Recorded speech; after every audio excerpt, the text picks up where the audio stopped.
بسم اللہ الرحمن الرحیم وَإِنْ خِفْتُمْ شِقَاقَ بَيْنِهِمَا فَابْعَثُوا حَكَمًا مِّنْ أَهْلِهِ وَحَكَمًا مِّنْ أَهْلِهَا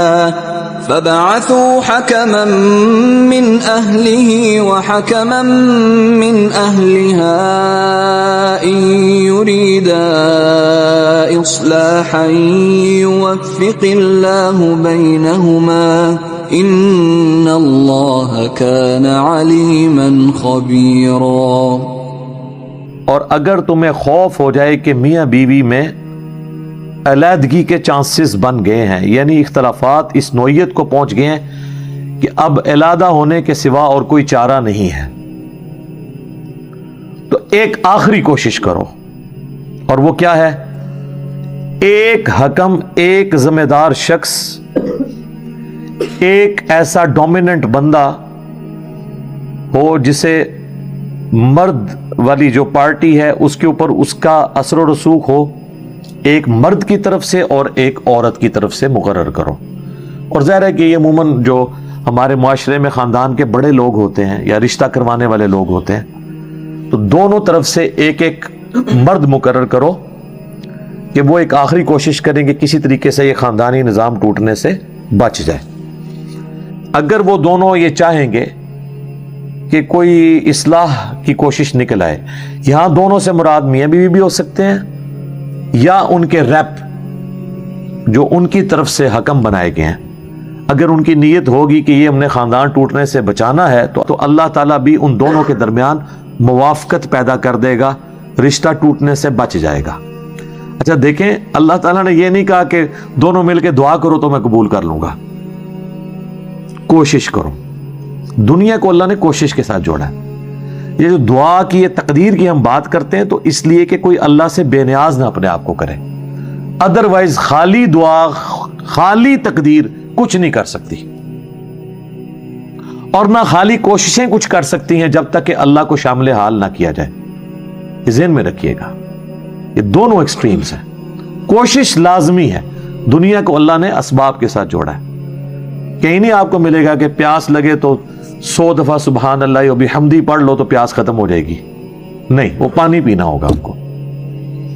ہاں، قرب قیامت کے بارے میں ایک مسلم شریف میں حدیث ہے کہ جب دجال سب کچھ کھانا پینا بند کر دے گا تو اس وقت اللہ کے ذکر سے لوگوں کا پیٹ بھر جائے گا، لیکن وہ ایک اسپیشل چیز ہوگی، اس وقت اللہ کی مرضی اس میں ہوگی۔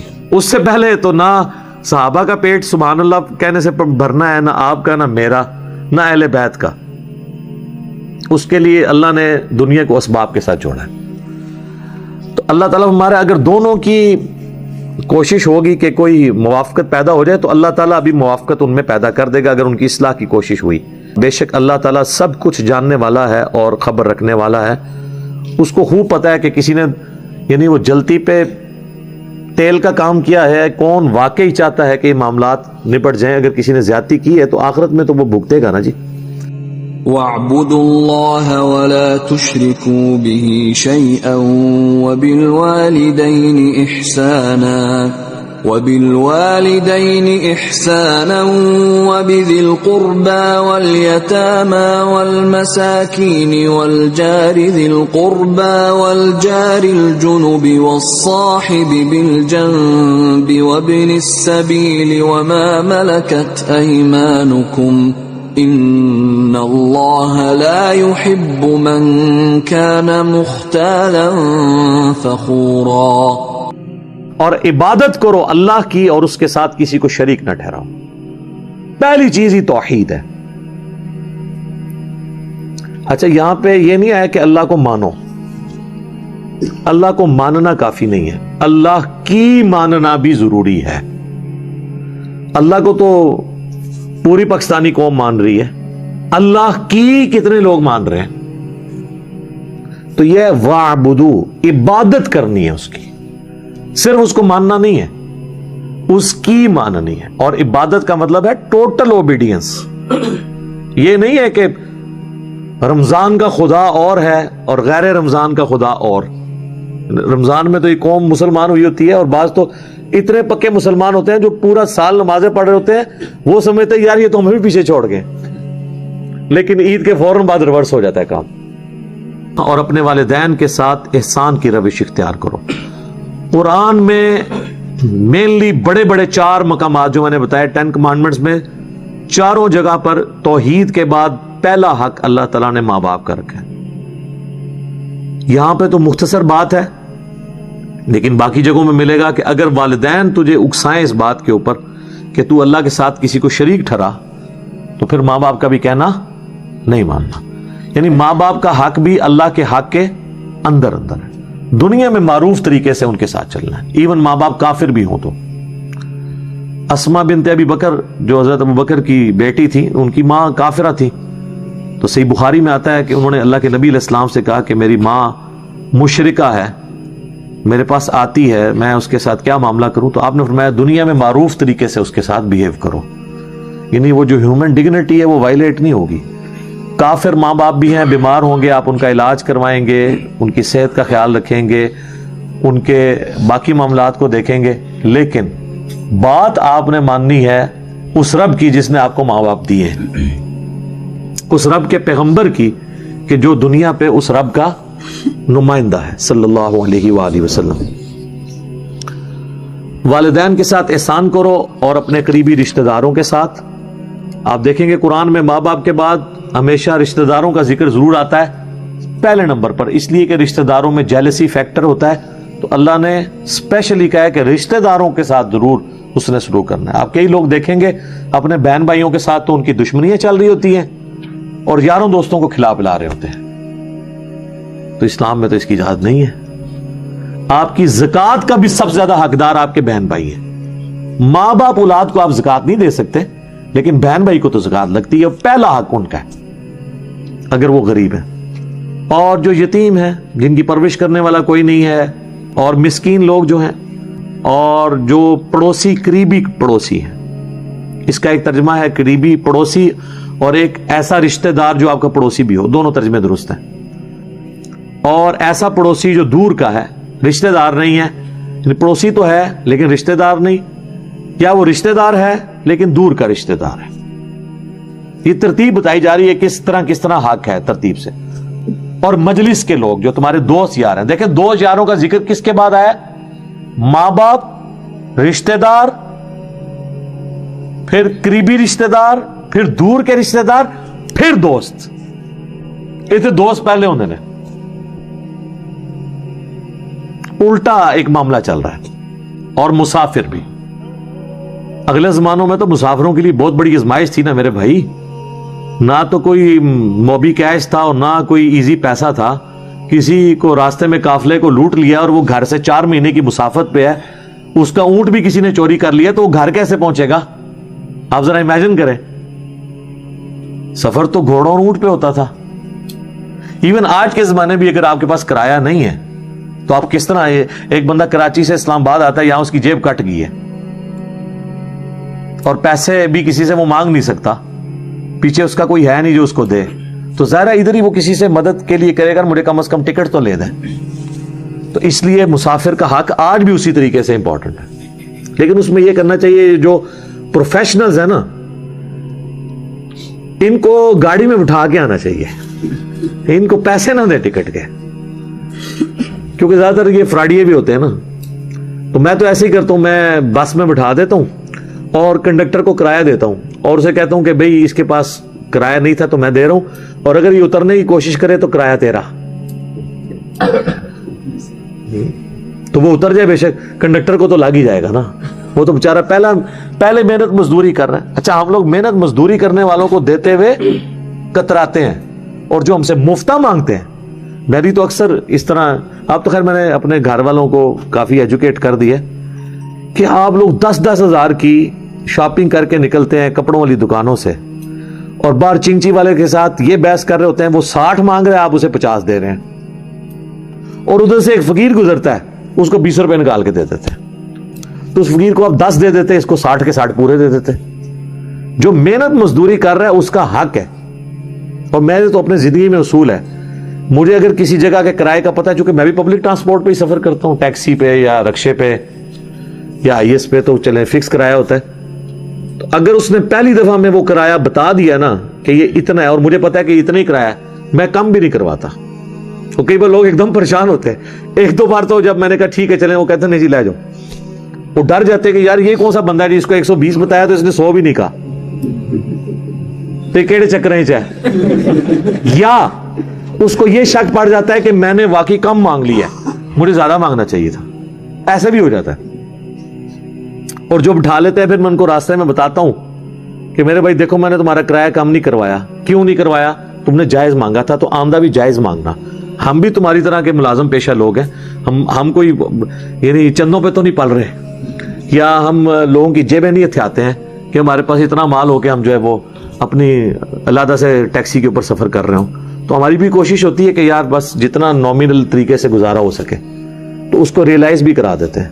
اور جو تمہارے قبضے میں ہیں تمہاری لونڈیاں اور غلام, جو میں نے پہلے بھی عرض کیا کہ یہ سسٹم آبسلیٹ ہو چکا ہے, لیکن ان کے حقوق اپنی جگہ تھے. جو اور اس کو آج ماڈرن فارم میں آپ اس فارم میں سمجھ سکتے ہیں کہ ہر وہ چیز جو آپ کے انڈر آتی ہے, آپ کے گھر میں کام کرنے والے جو لوگ ہیں, اگرچہ وہ لونڈی اور کنیز کے نہیں, وہ آزاد لوگ ہیں, لیکن بہرحال وہ آپ کے انڈر تو آتے ہیں, تو آپ ان کی بھی ضرورتوں کا خیال رکھیں.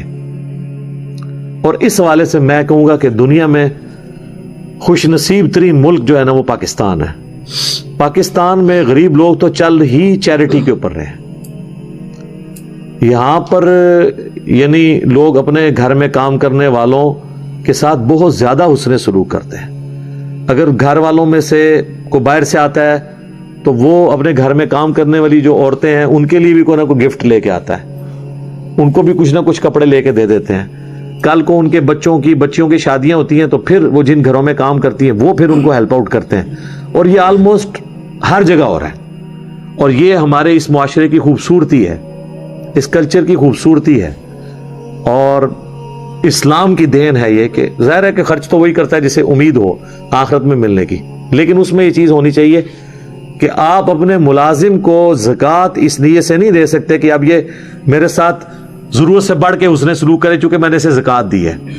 زکوٰۃ اللہ کا حق تھا آپ پر, وہ اگر آپ اپنے ملازم کو دیتے ہیں نا تو اس کے اگینسٹ آپ اگر اس سے یہ تمنا کریں گے نا کہ اس کے اگینسٹ وہ میرے ساتھ زیادہ لائلٹی شو کرے, آپ کی زکوٰۃ فارغ ہو گئی اور نئے سرے سے دینی پڑ جائے گی. ملازمین کو زکوٰۃ دینے والا معاملہ بڑا خطرناک ہو جاتا ہے. ایک لمحے کے لیے بھی آپ کو یہ خیال آ گیا, چلے دل میں وسوسہ آنا اس پہ گرفت نہیں ہے, لیکن آپ نے اسے ایگزیکیوٹ کر دیا, اسے ڈانٹ دیا کہ تم تو میں فریج لے کے دیتا سی, تو فریج تو آپ نے لے کے دیا تھا زکوٰۃ کے پیسوں کا, تو اس پہ احسان کیسا؟ وہ تو آپ پہ احسان ہے اس کا کہ اس نے لے لیے تاکہ آپ نے اللہ کا ایک فرض پورا کر لیا. تو ملازمین کو زکوٰۃ دیتے وقت یہ خطرہ لاحق رہتا ہے کہ ہر وقت کہ کہیں آپ کی بدنیتی آگے بیچ میں تو وہ فرض ہی فارغ ہو جائے گا, نئے سرے سے دینی پڑ جائے گی. یہ پھر اپنا خود بخود محاسبہ کرنا ہوگا. بعض لوگ یہ کرتے ہیں پھر اس کے اگینسٹ ان سے ڈبل مزدوریاں کروا رہے ہوتے ہیں, اور ظاہر ہے وہ تو بیچارہ پسا ہوا طبقہ ہے تو انہوں نے تو کرنا ہی کرنا ہے. تو لہٰذا حسن سلوک والا معاملہ ان کے ساتھ ضرور کریں. اکثر لوگ پوچھتے ہیں, ہاں جو غیر مسلم آپ کے گھروں میں کام کر رہے ہیں ان کو آپ اپنی زکوٰۃ نہیں دیں, لیکن صدقہ اور خیرات تو ان کو دے سکتے ہیں, عام صدقہ اور خیرات, اور آپ کو ثواب بھی ہوگا اس کے اوپر. زکوٰۃ اسپیسیفکلی مسلمانوں کا حق ہے کہ پہلے ان کو دی جائے. البتہ اگر مسلمان امیر ہو جاتے ہیں یا ان کی بیسک نیڈز پوری ہو جاتی ہیں پھر آپ غیر مسلم کو بھی زکوٰۃ دے سکتے ہیں. ان کو کہا جاتا ہے مؤلفۃ القلوب, تالیف قلب کے لیے ایسے لوگوں کو زکوٰۃ دینا تاکہ وہ اسلام کی طرف مائل ہوں, تو ان کو بھی زکوٰۃ پھر دی جا سکتی ہے. لیکن یہ اس صورت میں جب مسلمانوں سے آپ فارغ ہو بیٹھے, یہ نہیں ہے کہ مسلمان ذلیل ہو رہے ہیں اور آپ غیر مسلموں کو زکوٰۃ دے رہے ہیں. پہلا حق ان کا ہے کہ ان کو زکوٰۃ دی. باقی جو عام جتنی بھی نفلی عبادات ہیں, چاہے قربانی کا گوشت ہو, صدقہ اور خیرات ہو, عقیقے کا کھانا ہو, عام جو نظر نیاز اللہ کی راہ میں آپ دیتے ہیں, 11ویں نہیں اللہ کے لیے, جو وہ سب کی سب آپ غیر مسلم کو بھی دے سکتے ہیں, اس کو بھی کھلانے کا ثواب ہے. قرآن میں دیکھیں جگہ جگہ آتا ہے نا کہ مساکین کو کھانا کھلاؤ, کبھی نہیں ساتھ آئے گا کہ مسلمان مسکین ہو یا غیر مسلم, کیٹاگوریکلی وہ بھی اللہ کی مخلوق ہے. اور اوائل اسلام میں تو جن لوگوں نے اسلام قبول کیا ہے وہ اسلام کی انہی اخلاقی رویوں کی وجہ سے کیا ہے نا, کہ عرب کے معاشرے کے اندر جہاں پہ غلاموں کی کوئی عزت نہیں تھی، وہاں پہ ایک شخص یہ آواز بلند کرتا ہے کہ جو خود کھاتے ہو وہی ان کو کھلانا ہوگا، جو خود پہنتے ہو وہی ان کو پہنانا ہوگا. اس لیے تو نبی علیہ السلام پہ پہلے غلام ایمان لے آئے تھے کہ ہمارے حقوق کی آواز کسی نے بلند کی ہے. وہ چیز جو مسلمانوں کا ترہ امتیاز تھی اور لوگوں کے اسلام قبول کرنے کا سبب تھی، وہ ہم نے دنیا کو بتانی تھی کہ ہم بیسک ہیومن رائٹس کے اندر بلیو کرنے والے ہیں، نہ کہ یہ کہ ہم اپنے مسلمانوں سے پیسے لے کے بھی ان کو ملاوٹ شدہ چیزیں دے رہے ہیں، ان کے ساتھ دھوکہ اور فراڈ کر رہے ہیں. بالکل الٹ ہو چکا ہے نا کام. آپ دیکھ لیں، آپ کی والدہ ہاسپٹل میں ایڈمٹ ہوں خدا نہ خواستہ، اور آپ کو ڈاکٹر ایک ٹیکہ لکھ کے دے کہ جی اس ٹیکے سے آپ کی والدہ کی جان بچ سکتی ہے، اور آپ میڈیکل سٹور پہ جائیں اور وہ کہ جی یہ 2 ٹیکے میرے پاس اویلیبل ہیں، یہ حافظہ اللہ تعالیٰ اور دامت برکاتہم عالیہ نے جو نیا میڈیکل سٹور انہوں نے میڈیکل دوائیاں بنائی ہیں ان کا ٹیکہ ہے، اور یہ جرمنی کے ایک کافر ڈاکٹر کا ٹیکہ ہے. تو جب مولوی ہے نا وہ بھی ادا لگے گا ٹیکہ، مولوی بھی مولوی کا ٹیکہ نہیں لے گا، انہوں پتا ہے کہ اے رحمت اللہ علیہ ساڈے بھی رحمت اللہ علیہ کرائے گا. یہی ہے، ہمیں تو کوئی اعتماد نہیں. میں اپنی پرسنلی آپ کو بتاؤں، میں نے جب بھی کوئی کرسچن مزدور یا مستری کام پہ لگائے ہیں نا تو مجھے تو بڑی بے فکری ہوئی ہے، نہ تو انہوں نے کوئی خرد برد کی ہے. میرا تو بڑا اس حوالے سے تجربہ ہے. تو کتنا شرم کا مقام ہے کہ ہم مسلمان ہو کے، یعنی جنہوں کہتے ہیں آرڈر ہم ہی کر دینے، پیسے لے کے بھی اس کو حلال نہیں کرتے. تو لوگوں کو ان تکلیفوں سے گزرنا پڑ رہا ہے. تو ایک عام آدمی کو تو اس سے کوئی غرض نہیں کہ آپ کی داڑھی کتنے انچ ہے اور آپ نماز کتنے منٹ کی پڑھتے ہیں. عام آدمی کو تو یہ غرض ہے کہ آپ کا اس کے ساتھ تعلق معاملات کا کیسا ہے. لیکن میں دوسری ایکسٹریم پہ بھی نہیں جاؤں گا کہ صرف معاملات ہی سیدھے ہوں اور اللہ تعالیٰ کو کہو جی اللہ سے اپنے حق معاف کر دے گا. وہ بھی دوسری ایکسٹریم ہے. اللہ کے حق بھی اور مخلوق کے حق، یہ دونوں پیرلل میں چل رہے ہیں. ایک پر سے پرندہ نہیں اڑتا، 2 پروں سے ہی اڑتا ہے. تو یہ اللہ تعالیٰ نے دونوں چیزیں، حقوق اللہ بھی حقوق العباد بھی، امر بالمعروف بھی یعنی نیکی کا حکم بھی، اور نہی عن المنکر بھی. خالی فضائل اعمال نہیں، نہی عن المنکر نہیں کرتے نا، وہ کہتے ہیں امر بالمعروف کریں گے، اعمال کے فضائل سنائیں گے. نہی عن المنکر جو ہے نا وہ تو ظاہر ہے اس میں تو خطرہ ہوتا ہے کہ اگلا بندہ کوئی سنا ہی نہ دے. علم بھی عمل بھی، یہ بھی دیکھ لیں جوڑا ہے. خالی علم بھی کوئی چیز نہیں، خالی عمل بھی کوئی چیز نہیں جب تک علم کی بنیاد پہ نہ ہو. بے شک اللہ تعالیٰ ایسے لوگوں سے محبت نہیں کرتا جو مغرور ہوں، فخر کرنے والے ہوں. ایسے لوگ اللہ تعالیٰ کو پسند نہیں ہیں.